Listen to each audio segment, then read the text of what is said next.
believes in merit and not dynasty. And today of all the days, people like you need to remember what was told to the British: quit India, corruption quit India, dynasty quit India. यहाँ पर तालियां बजाती रही जो भारत की हत्या की बात पर कांग्रेस पार्टी ने ताली पीटी आज इस सदन में। इस बात का संकेत पूरे देश को दिया कि मन में गद्दारी किसकी है। रलियू सलियू गलियू, आप चिल्लाना बंद करें, समझे पहले। रलियू सलियू गलियू, या तो अपना धर्म बदलो या कश्मीर छोड़ो या यहीं मरो। उनकी आवाज भारत की आवाज नहीं है। मंत्री जी को आभार और बेटियों का अभिनंदन। आज हमारे देश की बेटियां सैनिक स्कूल में पढ़ सकती हैं। इस ऐतिहासिक निर्णय के लिए रक्षा मंत्री जी, प्रधानमंत्री जी को आभार। आज हमारी देश की बेटियां आर्म्ड फोर्सेस में परमानेंट कमीशन पा चुकी हैं। महोदय, आपने मुझे बोलने को आमंत्रित किया है और अगर सदन, विशेषतः विपक्ष, मेरे वक्तव्य को सुनने का धैर्य रखे तो बहुत सारी चीजें उजागर हो सकती हैं। You are not India, for India is not corrupt. India believes in merit and not dynasty. And today of all the days, people like you need to remember what was told to the British: quit India, corruption quit India, dynasty quit India. Merit now finds place in India. अध्यक्ष महोदय, सबसे पहले आपकी पीठ पर, आपके आसन पर जिस प्रकार का आक्रामक बर्ताव आज देखा गया, उसका मैं खंडन करती हूं। पहली बार राष्ट्र के इतिहास में भारत मां की हत्या की बात की और कांग्रेस पार्टी यहां पर तालियां बजाती रही। जो भारत की हत्या की बात पर कांग्रेस पार्टी ने ताली पीटी आज इस सदन में, इस बात का संकेत पूरे देश को दिया कि मन में गद्दारी किसकी है। मैं आज हिंदुस्तानी होने के नाते कहती हूं, मणिपुर खंडित नहीं है, विभाजित नहीं है, मेरे देश का अंग है। मैं इनसे पूछती हूं, इन्हीं के अलायंस के एक सदस्य बैठे हैं जिन्होंने तमिलनाडु में कहा कि भारत का मतलब मात्र उत्तर भारत। अगर हिम्मत हो राहुल गांधी में तो आकर भारत के ऊपर इस प्रकार का कटाक्ष करने वाले डीएमके के अपने साथी का खंडन करके बताएं। कांग्रेस पार्टी के एक नेता ने कश्मीर में रेफरेंडम की बात की। अगर हिम्मत है गांधी खानदान में तो इस सदन में और इस देश को बताए कि कश्मीर को देश से हटाने की साजिश में कांग्रेस के उस नेता का वक्तव्य क्यों है। You are not India because you define corruption in India. You are not India because you define incompetence. You are not India. एक मिनट, माननीय सदस्य, ये तरीका ठीक नहीं है। सदन में नारेबाजी करना तरीका ठीक नहीं है। प्लीज माननीय सदस्य बैठिए, उनको अपनी बात कहने दीजिए। आपने अपनी बात कही है, यह तरीका ठीक नहीं है। नो गलत तरीका है आपका, नो गलत तरीका है आपका। स्मृति जी, पुनः कहती हूं अध्यक्ष महोदय, शायद अपने ही कोलाहल में सुन न पाए हो। मणिपुर हमारे देश का अभिन्न अंग है। खंडित न था, न है, न कभी होगा। इनके यूपीए के अलायंस के एक नेता ने तमिलनाडु में एक वक्तव्य दिया है। पुनः कहती हूं कि भारत का मतलब मात्र उत्तर भारत। मैं आज गांधी खानदान से, कांग्रेस पार्टी से पूछना चाहती हूं, क्या भारत केवल उत्तर भारत है? अगर दम है तो अपने पार्टनर को मुंह तोड़ जवाब दे, अगर हिंदुस्तान में आस्था रखते हैं। कांग्रेस के एक नेता ने, अध्यक्ष महोदय, कोर्ट में जाकर वक्तव्य दे दिया कि कश्मीर में रेफरेंडम की तलाशना चाहिए संभावना। मैं आज कांग्रेस पार्टी से पूछना चाहती हूं, क्या उनके आदेश अनुसार ये वक्तव्य कि कश्मीर का खंडन हो, भारत विभाजित हो, क्या ये कांग्रेस के नेतृत्व के आदेश के अनुसार है? अध्यक्ष महोदय, पुनः कहती हूं, हमारे राष्ट्र के संसदीय इतिहास में आज तक भारत मां की हत्या की बात करने वाले कभी भी बैठकर मेज नहीं थपथपाते।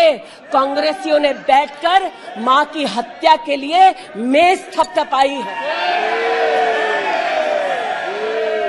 ये बात करते हैं इंसाफ की, ये चेहरा धूमिल है, ये चेहरा धूमिल है। मैं बताऊं किसका चेहरा है, मैं बताऊं किसका चेहरा है अध्यक्ष महोदय। ये चेहरा है गिरिजा टिक्कू का। सुन लीजिए पंडितों की दास्तान आप भी। गिरिजा टिक्कू का यह चित्र है। 90 के दशक में एक महिला यूनिवर्सिटी में अपना पेचेक लेने जाती है। सारी बातें करूंगी। अपना पेचेक लेने जाती है, बस से घर लौटने का प्रयास करती है। उसको 5 मर्द बस से खींचकर टैक्सी में ले जाते हैं, बलात्कार करते हैं और फिर आरी से उसका बदन काट देते हैं। जब गिरिजा टिक्कू के जीवन पर एक फिल्म में एक प्रति आया,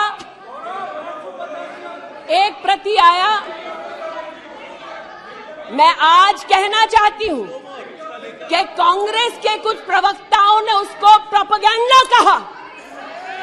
सरला भट्ट, आप नहीं चाहते कश्मीरी पंडितों की दास्तान कहीं सुनाई जाए, आप नहीं चाहते वो आइडेंटिफाई हो एज विक्टिम्स। सरला भट्ट मेडिकल स्टाफ थी। 90 के दशक में उसको उसके इंस्टीट्यूट से अगवा करके गैंग रेप किया गया और सड़क के किनारे रखा गया। आज मैं पूछना चाहती हूं कि एक तरफ इनकी अलायंस के लोग हिंदुस्तान को विभाजित करने की बात करते हैं, ये आज अपने आप को इंसाफ के पुजारी बताते हैं, लेकिन मुझे बताइए गिरिजा टिक्कू, सरला भट्ट को कब इंसाफ मिलेगा? हर गली, हर मोहल्ले में एक स्लोगन गूंजता था पंडितों के बीच, रलियू सलियू गलियू। पुनः कहती हूं, रलियू सलियू गलियू। आप चिल्लाना बंद करें, समझे पहले। रलियू सलियू गलियू। या तो अपना धर्म बदलो, या कश्मीर छोड़ो, या यहीं मरो। उनकी आवाज भारत की आवाज नहीं है। उनकी आवाज को आपने कभी नहीं सुना। मैं आज कहती हूं, इन्होंने कहा अश्रु बहाए, भ्रमण किया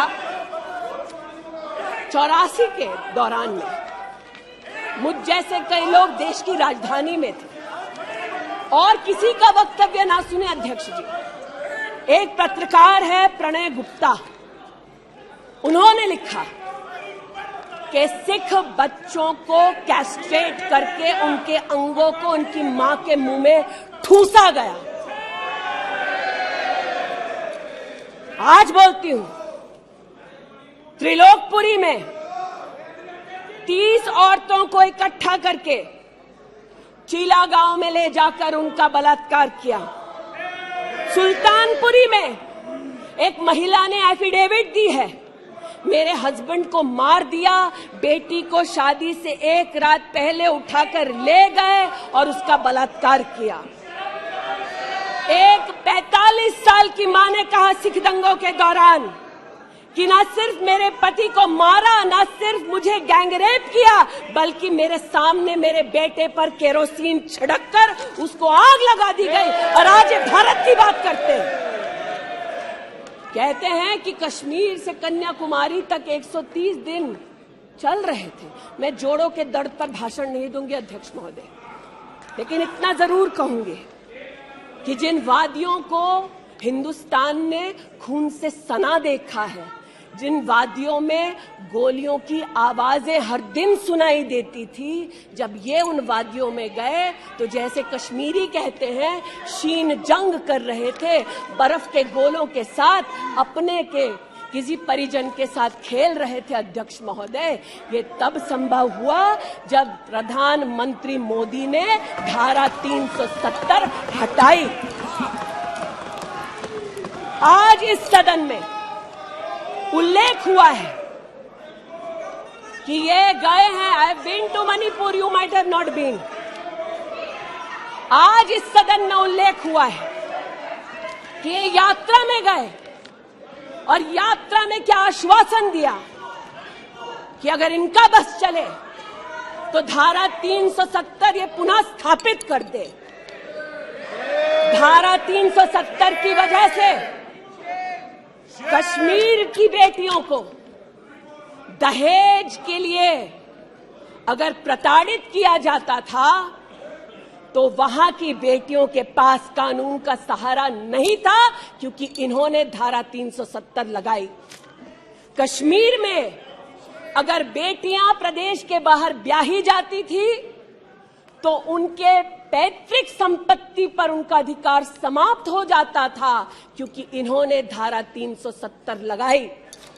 कश्मीर में अगर 14 साल से कम उम्र की बच्ची का 18 साल से कम उम्र की बच्ची का ब्याह रचा दिया जाता था तो उसे कानून का संरक्षण नहीं मिलता था, क्योंकि इन्होंने धारा 370 लगाई। आज जो भग गए हैं सदन से, उनसे कहना चाहती हूं कि इस देश में न धारा 370 लौटेगी। इस देश में कभी भी पंडितों को रलिव सलिव गलिव का धमकी कोई देने वाले बचेगा नहीं।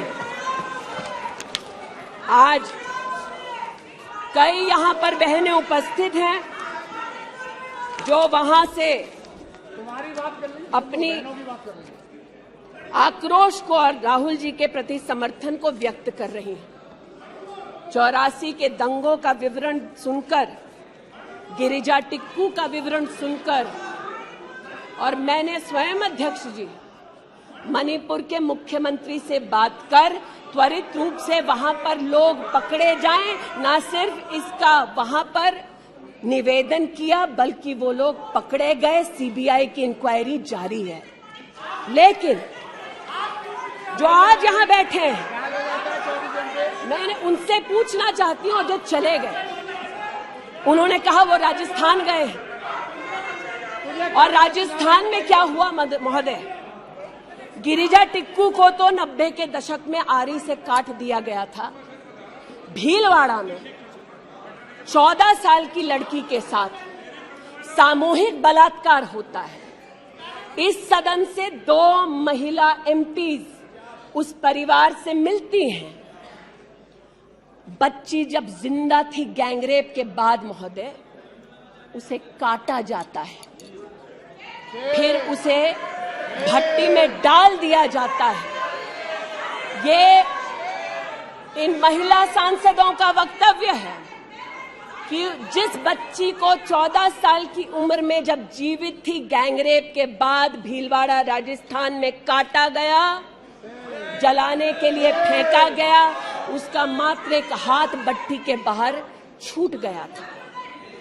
मैं आज पूछना चाहती हूं अध्यक्ष महोदय, ये आज जो जोर जोर से चिल्ला रहे हैं, न्याय की गुहार इन्होंने तब नहीं लगाई जब 60 साल की एक महिला का पश्चिम बंगाल में उसकी नाती के सामने गैंगरेप हुआ,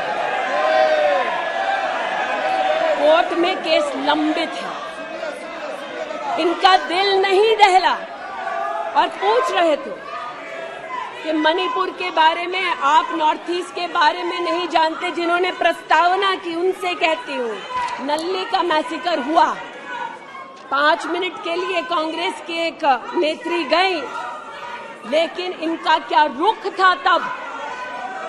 2012 में तरुण गोगोई जी ने स्वयं वक्तव्य दिया है कि दंगे हो रहे हैं, लेकिन कांग्रेस की केंद्र की सरकार ना ट्रूप्स दे रही है, ना इंटेलिजेंस दे रही है।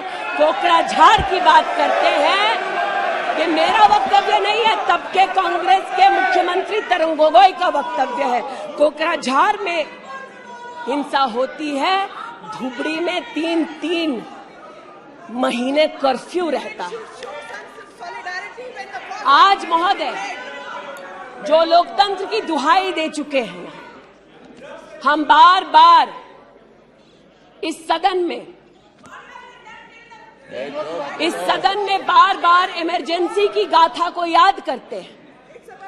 इस सदन में हम लोग बार बार उन नेताओं को, उन सामाजिक संस्थाओं को, उन मीडिया के बंधुओं को, उनकी प्रिंटिंग प्रेस कैसे जबरन बंद कर गई, उसको, इस पर विस्तृत चर्चा होती है। लेकिन इमरजेंसी के कालखंड में साधारण महिला का इन्होंने, कांग्रेस पार्टी ने क्या हश्र किया। स्नेहलता रेड्डी की आज बात करना जरूरी है। बेंगलुरु की जेल में बंद किया गया, और इसलिए बंद किया गया क्योंकि वो सोशलिस्ट थी, भाजपाई नहीं थी, सोशलिस्ट थी। और जब बंद किया 2 मई 1976 को, तब उन्होंने अपनी प्रिजनर्स डायरी में लिखा, और मैं कोट कर रही हूं, जो पब्लिकली अवेलेबल है। As a woman comes in, she is stripped naked in front of everyone else. When a human being is sentenced, is the punishment not enough? Must the human body be degraded and humiliated? ये स्नेहलता रेड्डी के शब्द हैं, जो उन्होंने emergency के कालखंड में jail में लिखे, अपनी अचीवमेंट्स को बताते हुए। जून 6, 1974 में स्नेहलता रेड्डी लिखती है, that at least I have achieved something here. I have stopped the horrible beatings the women prisoners used to get. ये कांग्रेस का इतिहास है, और ये भारत की बात करते हैं। अस्थमा की पेशेंट थी ये महिला, जेपीजी को तो डायलिसिस ना करने दिया, अस्थमा की इस पेशेंट को दवा नहीं लेने दी। वो 2 बार एस्थमेटिक कोमा में गई, और एस्थमेटिक कोमा में जाते जाते जब उनकी हालत बिगड़ी तो पैरोल पर उनको 15 जनवरी 77 में छोड़ा। चार्जशीट में इस औरत का नाम नहीं था, और 5 दिन बाद उनका देहांत हो गया। इनका इतिहास खून से सना है, और जिनकी हत्या हुई, आज वो इनको कटघरे में नहीं ला सकते, इसलिए आज इस सदन में मैं उनका नाम ले रही हूं, उनके बारे में बोल रही हूं। चाहते हैं कि मणिपुर पे चर्चा हो,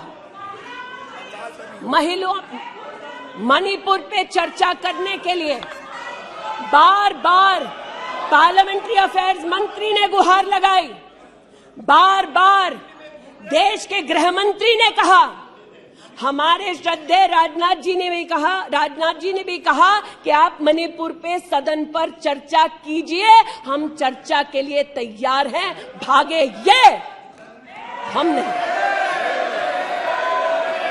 भागे ये और हम नहीं।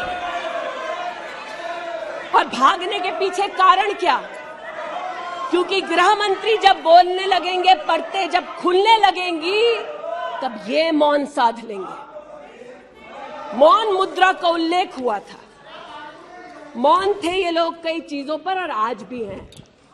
अध्यक्ष महोदय, मेरे हाथ में केपीएमजी की एक रिपोर्ट है जो इनके कार्यकाल से संबंधित है, जो कहता है कि करप्शन की वजह से यूपीए की कार्यकाल में हमारे देश की जीडीपी की ग्रोथ को 9% का नेगेटिव इंपैक्ट होगा। ये अंतर्राष्ट्रीय एजेंसीज बोल रही थी, लेकिन ये चुप थे, आज भी चुप हैं। जो लोग जीरो लॉस थियरी सिखाते थे, आज उसी कांग्रेस के एक नेता को कोयला घोटाले के लिए सजा हुई है और वो चुप है। लेकिन चुप और बहुत सारी चीजों में रहे महोदय। 2005-06 में यूपीए की सरकार को यह ज्ञात हो गया था कि खुले में शौच करने की वजह से महिलाओं का बलात्कार हो रहा है। 2005-06 में इनको पता था, ये सरकारी सर्वे में ज्ञात हुआ है, लेकिन ये चुप थे। 2010 में वर्ल्ड बैंक की रिपोर्ट ने कहा, इनकी तब सरकार थी, कि स्वच्छता न होने की वजह से देश की जीडीपी पर 6.4 का नेगेटिव इंपैक्ट है। ये चुप रहे। महिला का बलात्कार खुले में शौच में हो रहा था, इनको पता था, ये चुप रहे। 2014 तक देश में केवल 39% आबादी को इन्होंने टॉयलेट की व्यवस्था सुनिश्चित करके दी। 2019 तक 100% कवरेज हुआ। 110 मिलियन टॉयलेट। ये हंसते हैं इस पे अध्यक्ष जी। शायद इनको पता नहीं है कि एक महिला के लिए दिन की शुरुआत में शौच के लिए बाहर जाना या सूर्यास्त का इंतजार करना, शौच के लिए बाहर जाना और वहां उसका शारीरिक शोषण होना, बलात्कार होना, ये कितनी बड़ी सामाजिक और क्रिमिनल चुनौती है, इस बात से इनको कोई सरोकार नहीं, इसलिए उपहास का विषय बनाते हैं। आज मुझे ये कहते हुए शर्मिंदगी है कि मैं यहां पर कह रही हूं कि खुले में शौच करने वक्त औरत का बलात्कार होता है, ये उपहास उड़ा रहे हैं और महिला उपहास उड़ा रही है। शायद यही लक्षण है कांग्रेस नीत अलायंस के कि औरत का बलात्कार हो तो ये हंसे, भारत मां की हत्या की बात हो तो ये यहां पर तालियां पीटे, ये कांग्रेस का लक्षण है। इनकी प्रस्तावना के वक्त ये कहा गया कि हम बात करेंगे, मात्र एक व्यक्ति से, हम किसी मंत्री से बात नहीं करेंगे, क्योंकि मंत्रियों की कार्यशैली पर इनको चर्चा नहीं करनी। और शायद सच भी है, इनका अपना अनुभव है कि इनके यहां पावर का केंद्र बिंदु एक था।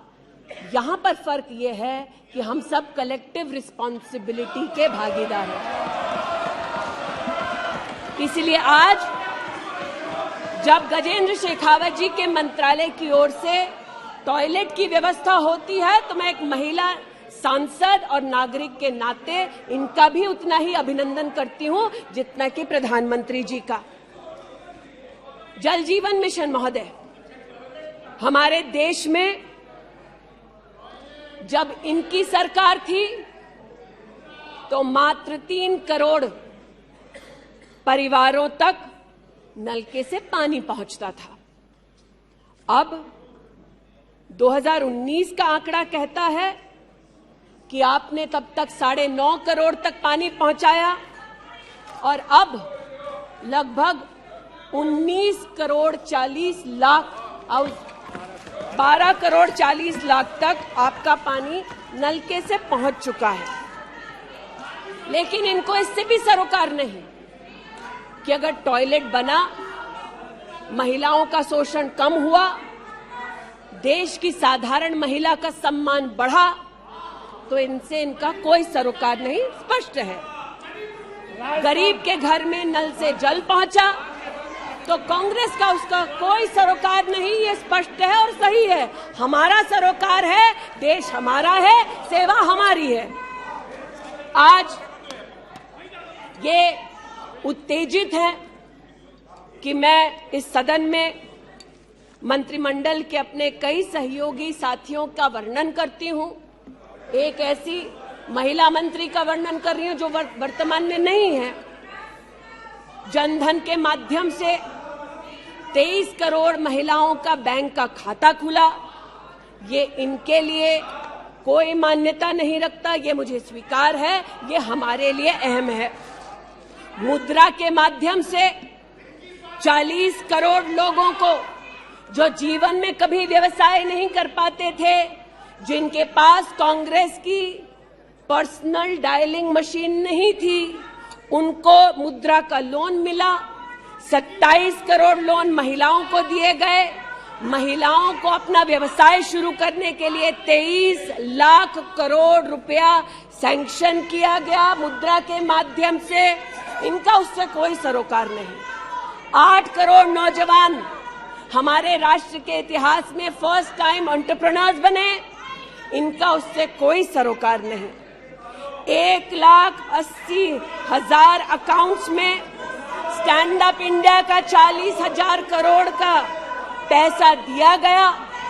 80% महिलाएं। एक मिनट प्लीज, क्या तरीका है?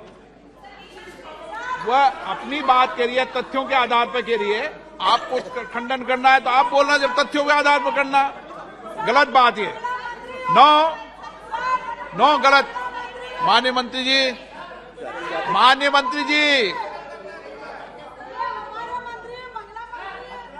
आपकी अनुमति से सर मैं पुनः बोलूं तो जैसा कि मैंने कहा, महिला का अगर आर्थिक सामाजिक उत्थान होता है तो इससे इनको कोई सरोकार नहीं।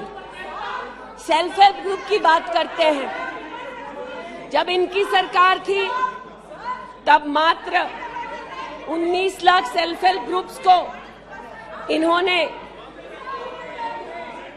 80,000 करोड़ का लोन दिया। हमने 9 करोड़ महिलाओं को 5 लाख करोड़ की आर्थिक व्यवस्था करके दी देश के सेल्फ हेल्प ग्रुप में। यह हमारा अभिमान है। जो आज महिला के बारे में चर्चा कर रहे हैं, टोका-टोकी बंद करो सर। जब इन्होंने महिला संबंधित बजट की व्यवस्था की तब इनके कार्यकाल से 130% ज्यादा बजट हमारे प्रधानमंत्री जी ने देश की महिलाओं को समर्पित किया। ये हमारा अभिमान है। आयुष्मान भारत के अंतर्गत 10 करोड़ परिवारों में महिलाओं को आयुष्मान भारत का कार्ड मिला। आज तक 2 करोड़ 60 लाख महिलाओं ने हॉस्पिटल वेलनेस सेंटर में सुविधाएं ली। ब्रेस्ट कैंसर में 12 करोड़, सर्विकल कैंसर में 8 करोड़ महिलाओं ने स्क्रीनिंग कराई। इनका उससे कोई सरोकार नहीं, बल्कि इनका उनसे सरोकार है दिल्ली में, जिन्होंने आयुष्मान भारत योजना दिल्ली में लागू ही नहीं की। इनका उनसे सरोकार है।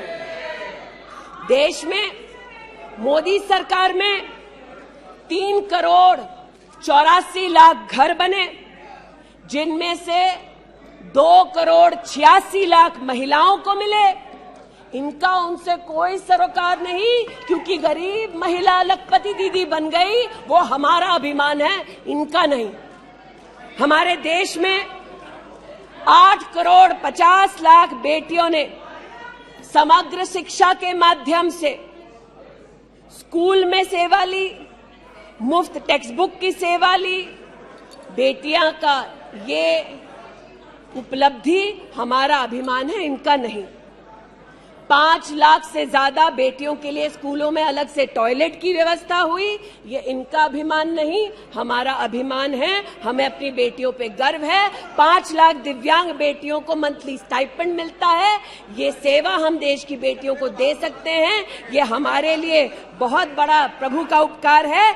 1,28,000 बेटियों को मेरिटोरियस स्कॉलरशिप दी जाती है, 12,000 रुपए की हर साल। ये सेवा का मौका परिवारों ने हमको दिया।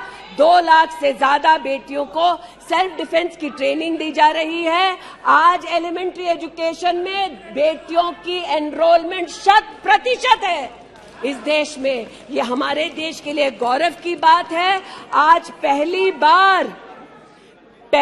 बार फीमेल एनरोलमेंट उच्च शिक्षा में महोदय 2 करोड़ से ज्यादा हुआ है महिलाओं का।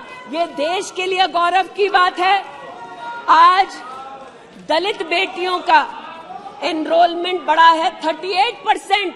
दलित बेटियों का उल्लेख करती हूँ, ये चिल्लाते हैं इनको दलित बेटियों से सरोकार नहीं, हमको है। ये हमारे लिए गर्व की बात है।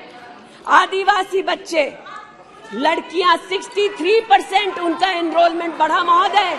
आदिवासी बच्चों के साथ इनका कोई सरोकार नहीं। आदिवासी बेटियों ने हमारे प्रधानमंत्री को सेवा का मौका दिया। ये हमारे लिए प्रभु की असीम कृपा है। नॉर्थ ईस्ट की बात करते हैं तो महिला ने नॉर्थ ईस्ट में 34% की इंक्रीज हुई है एनरोलमेंट में। नॉर्थ ईस्ट के मेरे सभी साथियों को, चाहे वो सदन में कहीं भी बैठे हों, महिलाओं की दृष्टि से मैं अभिनंदन देती हूं। आज हमारे देश में महिला जो पीएचडी करती है 99.2% की वृद्धि हुई है एनरोलमेंट में पीएचडी करने वाली महिलाओं में। ये हमारे लिए हिंदुस्तानी होने के नाते गौरव की बात है। आज जो महिला शैक्षिक संस्थानों में सेवा दे रही, यूनिवर्सिटीज में, इंस्टीट्यूशंस में, कॉलेजेस में 66%, 66% उनकी वृद्धि हुई है। आप हो करते जाएं, हम तो उनके लिए बल्ले बल्ले ही करेंगे। आज मुझे ये कहते हुए खुशी है कि हमारे लेबर मिनिस्ट्री ने कहा है कि ईपीएफ में 28,70,000 महिलाओं ने अब अपने आप को सब्सक्राइबर बनाया है। आज 2017 से लेकर 22 तक लगभग 1400 महिला साइंटिस्ट को भारत सरकार की विविध स्कीम्स के अंतर्गत सहयोग मिला है। आज महिलाओं को मैटरनिटी लीव में 26 हफ्ते की पेड मैटरनिटी लीव मोदी सरकार ने सुनिश्चित की है। आज महिलाओं ने 3 करोड़ बेटियों ने, महिलाओं ने प्रधानमंत्री मातृवंदना योजना के अंतर्गत 13,700 करोड़ रुपया अपने बैंक के खाते में पाया है। इस सेवा के लिए प्रधानमंत्री जी को आभार और बेटियों का अभिनंदन। आज हमारे देश की बेटियां सैनिक स्कूल में पढ़ सकती है। इस ऐतिहासिक निर्णय के लिए रक्षा मंत्री जी, प्रधानमंत्री जी को आभार। आज हमारी देश की बेटियां आर्म्ड फोर्सेस में परमानेंट कमीशन पा चुकी हैं। हमारे देश का गौरव बढ़ाने के लिए ऐसी बेटियों का आभार। आज जो महिला और महिला हक के लिए यहां बोल रहे हैं,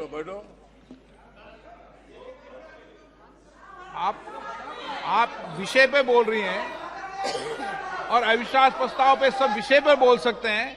ये तरीका अच्छा है क्या? बोलिए माननीय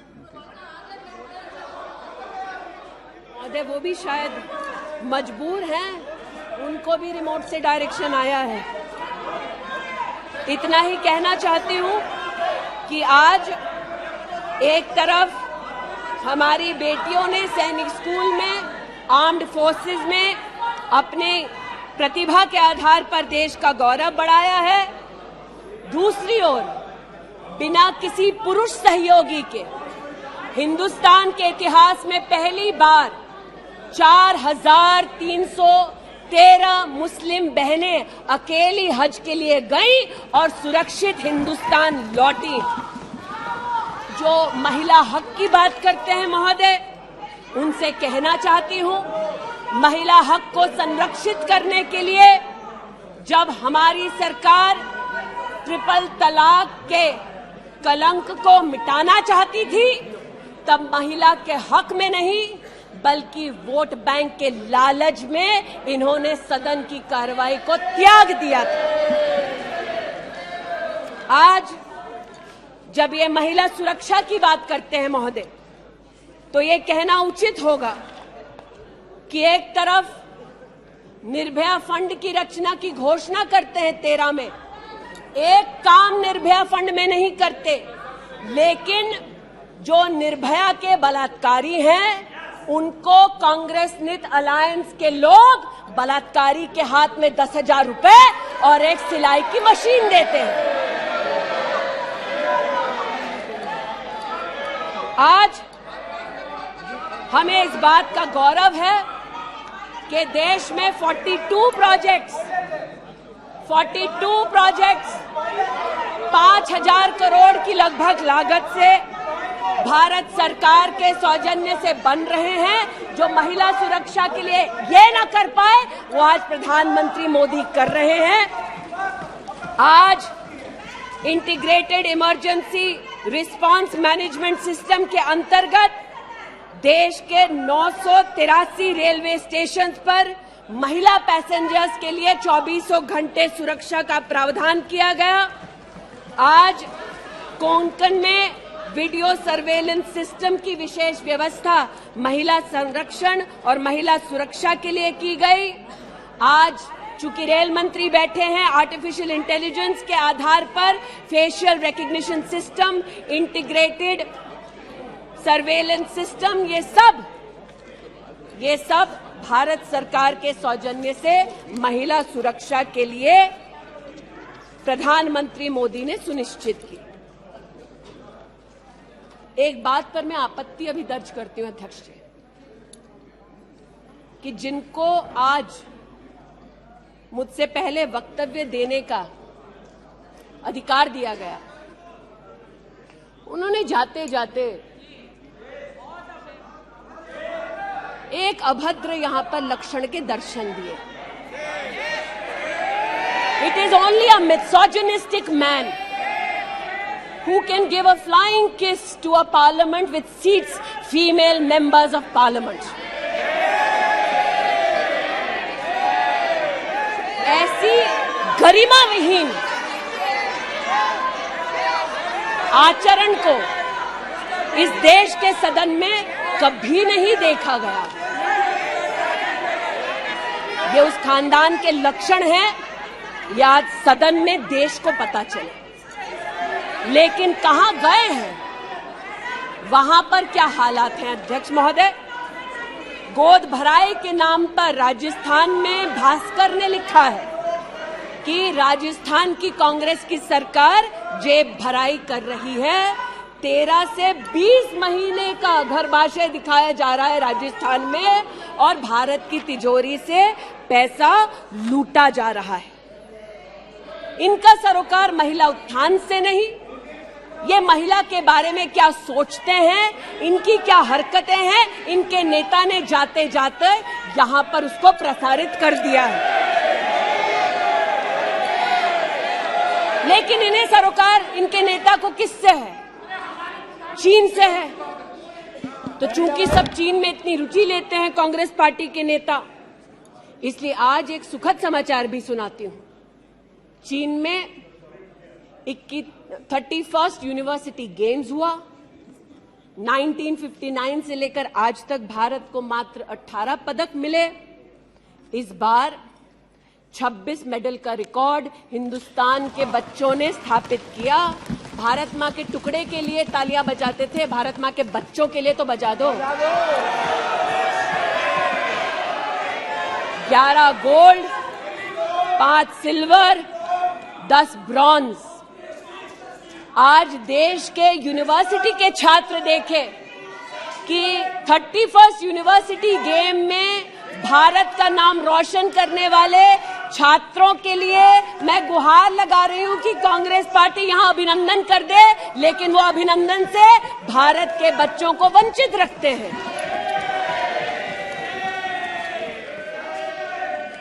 बात अभिनंदन की निकली तो एक वो भी थे जिन्होंने आसमान चीरा और दुश्मन को मुंहतोड़ जवाब दिया। आज जो व्यक्ति यहां पर भारत की आवाज का उल्लेख कर रहे थे, उन्होंने भारत की आवाज में आवाज मिलाकर तब नहीं बोला जब आतंकी हमला करते हैं। उन्होंने भारत के आवाज से अपनी आवाज को भिन्न करते हुए इस सदन में भारत के रक्षा बलों से प्रमाण मांगा इस सदन में। लेकिन प्रमाण क्यों मांगा? क्योंकि कुछ लोगों ने कहा होगा, और प्रमाण मांगने का क्या सलीका है, ये मीडिया के मित्रों के माध्यम से आया है ध्यान में देश के। न्यूज क्लिक की आज बात करना थोड़ा मैं जरूरी समझती हूं। न्यूज क्लिक, नेवल सिंघम कुछ पत्रकारों को हिंदुस्तान में लिखते हैं कि किस प्रकार से हिंदुस्तान के खिलाफ न्यूज सर्कुलेट होनी चाहिए, कैसे चाइना के समर्थन में अलग अलग आर्टिकल लिखने चाहिए, और इसे एक बार छपवा दो तो ट्राई कॉन्टिनेंटल पब्लिकेशन इसको इकट्ठा करके फिर काम आगे बढ़ाएगा। मेरे एक पार्लियामेंट्री सहयोगी निशिकांत जी ने इस पर जब विषय उठाया तो मैं स्तब्ध हूं कि कांग्रेस पार्टी ने डिमांड नहीं की कि अगर कोई बाहरी ताकत का पैसा लेकर हिंदुस्तान में व्यवस्थाओं को भंग करना चाहता है, हिंदुस्तान को कलंकित करना चाहता है, तो उस पर कार्रवाई करो। ऐसा कांग्रेस का पक्ष नहीं था। कांग्रेस ने पक्ष ये लिया कि जो निशिकांत दुबे के मुंह से शब्द निकले हैं उनको एक्सपंज कर दीजिए।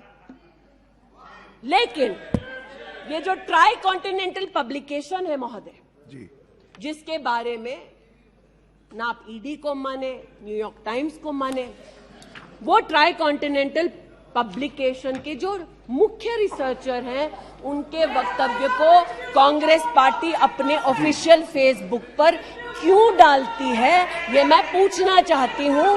जो जानबूझकर भारत के किसानों के हितों के खिलाफ बोलते हैं, उनका वक्तव्य ट्राई कॉन्टिनेंटल पब्लिकेशन वालों का जो सीनियर फेलो या रिसर्चर है, उसका वक्तव्य कांग्रेस, नेशनल कांग्रेस के फेसबुक पर 19 अप्रैल 2019 को क्यों पब्लिश होता है, ये थोड़ा बहुत शोध का विषय है, ये थोड़ा बहुत चर्चा का विषय है। आज मैं ये कहना चाहती हूं कि जब प्रस्तावना हुई, मैं तो प्रस्तावना के विरुद्ध खड़ी हूं। मैं नरेंद्र मोदी जी के नेतृत्व पर राष्ट्र के सभी नागरिकों के साथ पुनः विश्वास दर्शाते हुए अपना वक्तव्य देती हूं। लेकिन राहुल जी ने किस पर विश्वास जताया? राहुल जी ने विश्वास जताया मुस्लिम लीग पर। कहा सेक्युलर पार्टी है। शायद राहुल जी ने ना पढ़ा हो कि 80 के दशक में मुरादाबाद में 83 लोगों को मारने वाली मुस्लिम लीग, राहुल जी को बताना पड़ेगा सेक्युलर कैसे हुई।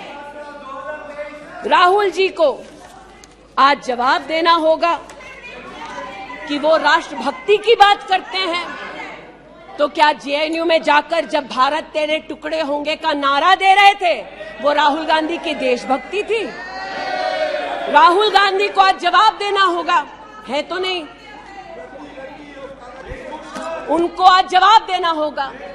जिस अफजल गुरु ने इस संसद पर हमला किया, उस अफजल गुरु के संरक्षक समर्थक को कांग्रेस पार्टी ने अपने पार्टी का नेता बना दिया, जिसने कहा यह राहुल गांधी की देशभक्ति है। राहुल गांधी की देशभक्ति आज बताती हूं। इन्होंने घबराइए मत, आप ही के नेता बोलकर गए हैं, घबरा क्यों रहे हैं? बैठिए, आराम से बोल रही हूँ।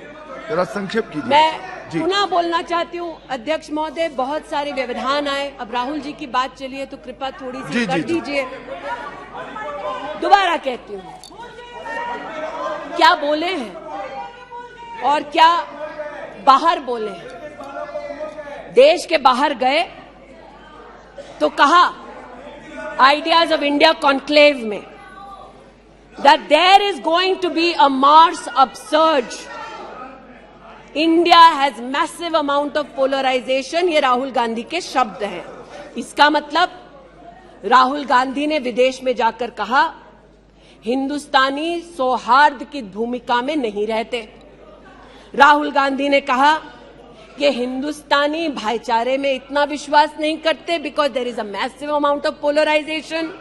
और राहुल गांधी ने कहा there is going to be a mass upsurge. Now the question is, how can the opposition effectively use the upsurge to change politics? मतलब उन्होंने कहा कि देश में उथल पुथल होगी। मैं स्पष्ट करना चाहता हूं, विपक्ष इस उथल पुथल को कैसे इस्तेमाल कर सकता है ये मैं सोच रहा हूं। फिर उनका शब्द है देश में केरोसिन फैला है, हमें एक चिंगारी की जरूरत है। आज पूछना चाहती हूं, माचिस ढूंढते ढूंढते राहुल गांधी कहां गए? अमेरिका गए? तंजीम अंसारी के साथ, जो पाकिस्तानी इमाम जावेद अहमद के साथ ताल्लुक रखते हैं, अमेरिका में अपने कार्यक्रमों को उनके साथ करवाया। राहुल गांधी मिन्हाज खान जो हिंदुस्तान के खिलाफ आवाज बुलंद करते हैं, उनके साथ उन्होंने मीटिंग की। आज जो लोग इस देश में एस्पियोनाज के लिए पकड़े जाते हैं, उनका राहुल गांधी ने जाकर विदेश में समर्थन किया। वे तब से अडानी अडानी कर रहे हैं, तो अब थोड़ा मैं भी बोल दूं। फोटो मेरे पास भी है। इतना ही खराब है तो जीजा जी उसके साथ क्या कर रहे हैं? तो निशिकांत जी सही कहा, किसी को सेट करो, किसी को भेंट करो। पूछना चाहती हूं, 1993 में मुंद्रा पोर्ट में कांग्रेस की सरकार ने अडानी को जगह दी, तब प्रधानमंत्री कौन थे? कांग्रेस के थे। वित्त मंत्री कौन थे? मनमोहन सिंह थे। अडानी बोल रही हूं। यूपीए के कार्यकाल में अडानी को इन्होंने 72,000 करोड़ का लोन दे दिया। क्यों दिया? राजस्थान में 60,000 करोड़ से ज्यादा का समझौता कर लिया गहलोत जी के साथ, 20,000 एकड़ जमीन ले ली। क्यों किया? केरल में कांग्रेस की यूडीएफ सरकार के साथ पोर्ट का काम क्यों दिया? महाराष्ट्र में जब कांग्रेस के पास सत्ता थी तो फिर कांग्रेस ने अडानी को पोर्ट का काम क्यों दिया? बंगाल में हल्दिया पोर्ट का काम अडानी को क्यों दिया? छत्तीसगढ़ में कांग्रेस पार्टी ने अडानी को काम आदिवासियों ने मना किया, फिर भी क्यों दिया? अब इसमें बेटा कितना सेट होगा, दामाद को कितना भेंट होगा, हम क्या जाने। लेकिन आज अरे दामाद का मामला है, बैठ जाओ भाई। दामाद आपका नहीं है, जिनका है वो नहीं चिल्ला रहे, आप क्यों चिल्ला रहे? बैठ जाइए भाई, जिसका है दामाद वो नहीं चिल्ला रहे, आप क्यों चिल्ला रहे? बैठिए। अरे बैठ जाइए, बैठ जाइए, बैठ जाइए, बैठ जाइए, बैठ जाइए। कोयले घोटाले में पकड़े गए, 2G में भी पकड़े जाएंगे, बैठ जाइए प्लीज। आप बताइए, इस पूरी बला की जड़ महोदय, पूरी बला की जड़ परिवारवाद में है, और परिवारवाद की राजनीति की जड़ कांग्रेस पार्टी में है। इनके अलायंस के लोग चारा खाते हैं, ये उनके घर मटन खाने चले जाते हैं। इनके अलायंस के लोग रेल की नौकरी के लिए गरीब की जमीन खाते हैं, जाके वो उन्हीं लोगों को गले लगाते हैं। और इनके सब के पीछे एक ही मजबूरी है, जो बड़ी विनम्रता से अजीत दा ने भी स्वीकारी कि मजबूरी हमारी कि तीसरी बार जनता कह रही है फिर एक बार मोदी की बारी। Okay now please conclude. तो मैं लिसन प्लीज। ये आज बैठिए यहाँ पर उल्लेख कर रहे थे किसान की, आप भी बैठिए, आप किस लिए खड़े? ये बात आज कर रहे थे किसान की, तो किसान का क्या हश्र करते हैं वो मैं बताना चाहती हूँ। अध्यक्ष महोदय थोड़ी सी मुझे मोहलत दे दें। ये मैं कहना चाहती हूँ उस क्षेत्र की बात बैठिए जिसकी मैं प्रतिनिधि हूँ, जहाँ पर बैठिए प्लीज बैठिए दलित प्लीज मांग कर रहे थे विद्यालय की। 1982 में किसानों ने 4 बीघा 2 बिस्वा जमीन इंटर कॉलेज के लिए दी और अमेठी में धोखे से किसानों की ये जमीन हड़पने वाले फाउंडेशन का नाम गांधी खानदान है। 2016 में राहुल जी दौरे में गए तिलोई, वहाँ पर लोगों ने कहा 200 छात्रों ने सुनिए कि जमीन वापस दे दो, हमारे लिए कॉलेज की व्यवस्था करो। इन्होंने अपने अलायंस पार्टनर के साथ उन छात्रों को जेल भगा दिया। 17 में जेल भगाया। सेठा गौरीगंज में प्रमाण है, आ जाओ गौरीगंज, दूध का दूध पानी का पानी यही कर दूंगी। गौरीगंज सेठा रोड पर जमीन हब्जाली, भूसियावा मार्ग पर नरसिंहभानपुर पर मुंशीगंज में जमीन हथियाली। ये उनका संस्कार है। जमीन कौन कौन हड़पता है ये कांग्रेस की गाथा स्पष्ट है। जहां ये हैं वहां पर आज मैं अभिनंदन देती हूं रेल मंत्री का कि रेल कोच फैक्ट्री रायबरेली में भी 10,000 कोचेस तब बनी जब नरेंद्र मोदी देश के प्रधानमंत्री बने। पीड़ा हो रही है जी। मैं बस इतना बताना चाहती हूँ कि आज जो किसानों का दम भरते हैं, बालियान साहब शायद यहाँ नहीं है, मैं अमेठी के किसानों की ओर से विशेष बालियान साहब आपको नतमस्तक होकर आभार व्यक्त करती हूँ। राष्ट्र के इतिहास में पहली बार अमेठी में खाद की रैक उतरी जब मोदी आए। इन्होंने न खाद दी, गौरीगंज में किसानों पर लाठीचार्ज करते थे, राजनाथ जी इसके साक्षी हैं। इन्होंने 80% लोगों के पास अमेठी में जहां 5 दशक इन्होंने राज किया, 80% लोगों को शौचालय नहीं दिया, 60% लोगों के घर में बिजली नहीं दी। और ये आज लोकतंत्र की बात करते हैं, अपनी प्रतिभा की बात करते हैं। आज मैं आभार व्यक्त करती हूँ। अमेठी का पहला सैनिक स्कूल मोदी जी ने दिया, 7.5 लाख लोगों को मुफ्त अनाज मोदी जी दे रहे हैं। अमेठी का आज पहला मेडिकल कॉलेज जिसके नाम से इस खानदान ने जमीन हड़प ली थी वो नरेंद्र मोदी ने दिलवाई। आज मैं इतना कहना चाहती हूँ अध्यक्ष महोदय, जो अभी है नहीं, जो 50 साल की उम्र के बाद देश देखने निकले थे, वो देश के किस कोने में वर्तमान में है मैं नहीं जानती, लेकिन इतना एक मिनट। और देखिए आपने एक फिलोसोफर का मंत्रिमंडल में अविश्वास प्रस्ताव लाया है, मंत्रिमंडल उस संबंध में बोलेगा, उनको बोलने का अधिकार है। प्लीज आप बैठ जाइए। मणिपुर पर चर्चा आपने नहीं मांगी है, वो एक विषय है, उस पर चर्चा हो रही है, उसका उत्तर भी आएगा, परंतु no please sit down. But what sir of the enemy who speaks slyly, what of that enemy? आज जिनके पास ना नीति थी, ना नियत थी, ना देश के प्रति निष्ठा थी, आज ना जो कभी हिंदू के हुए, जिन्होंने राम के अस्तित्व को नकार दिया, ना सिखों के साथ जिन्होंने इंसाफ किया, जो ना कभी महिलाओं के उत्थान के लिए समर्पित थे, ना नौजवान के सशक्तिकरण के लिए समर्पित थे, ना किसान के बलिदान को स्वीकार कर किसान की समृद्धि के लिए समर्पित थे।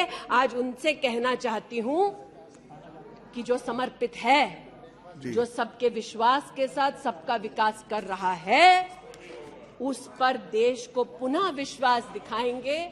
24 में पुनः मोदी सरकार बनाएंगे।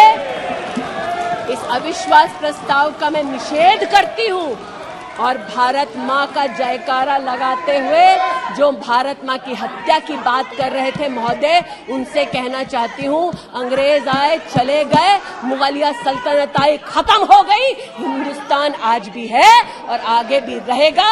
और हिंदुस्तान इस देश की तिजोरी की चाबी वापस उनकी माताजी के हाथ में नहीं देगा।